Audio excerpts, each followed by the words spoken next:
Across the world, there's an old woman standing at the edge of the story.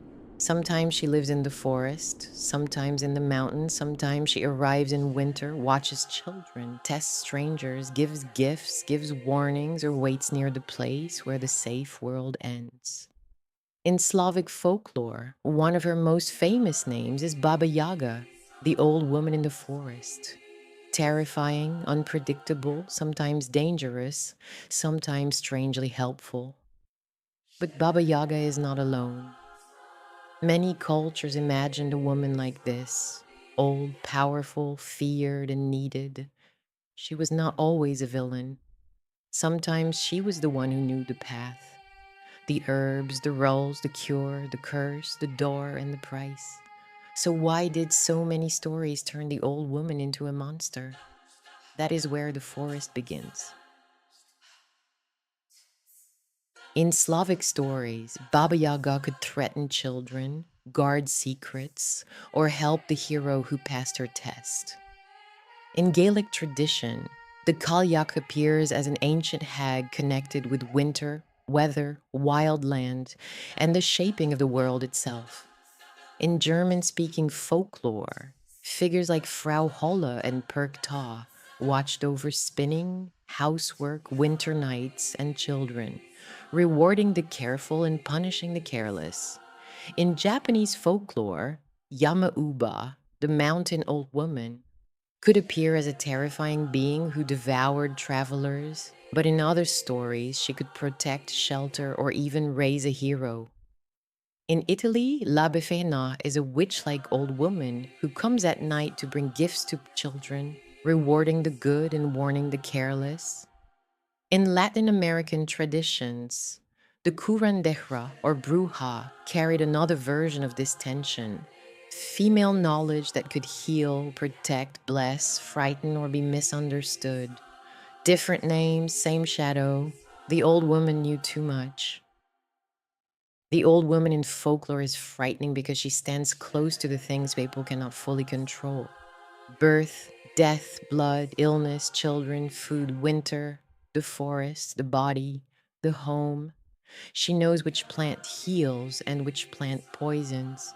She knows when a child is lying, when a stranger is dangerous, when the weather is turning, when a house is out of balance. Younger people may have strength, beauty, and speed, but the old woman has memory, and memory can feel like magic. In many societies, older women carried practical knowledge, childbirth, herbs, household rules, mourning customs, protective rituals, and the quiet survival skills that do not always look heroic. But knowledge outside official power often becomes suspicious. A woman who can heal can also be accused of harming.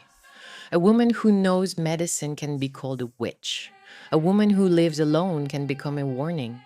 That is the hidden mechanism. It would be too simple to say every wise woman was once a hero and then became a monster. Folklore is messier than that. Some old women in stories were always dangerous, some were protective, some were both. But that is exactly the point. The feared old woman was often a boundary figure. She decided who was ready to enter the forest, who deserved help, who had broken the rules, who needed punishment, and who needed protection. She was not gentle because the world she guarded was not gentle. In children's stories, she taught fear.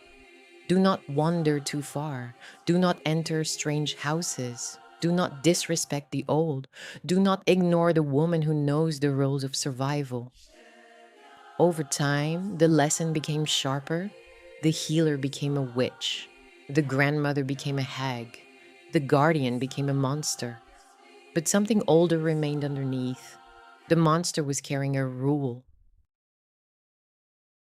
Maybe the old woman was frightening because she represented the part of life people wanted to avoid. Aging, death, illness, hunger, winter, dependence, and truth without decoration. But she also represented something people could not live without. Care, memory, warning, medicine, and the knowledge that comes from surviving long enough to stop pretending. Baba Yaga, the Cailleach, Frau Holle and Perchta, Yamauba, La Befana, the curandera, the bruja, the crone, the grandmother in the forest. Behind all these figures is the same uncomfortable question. Why do we fear the woman who knows what we do not want to know? Maybe the old stories were not just trying to make people fear old women.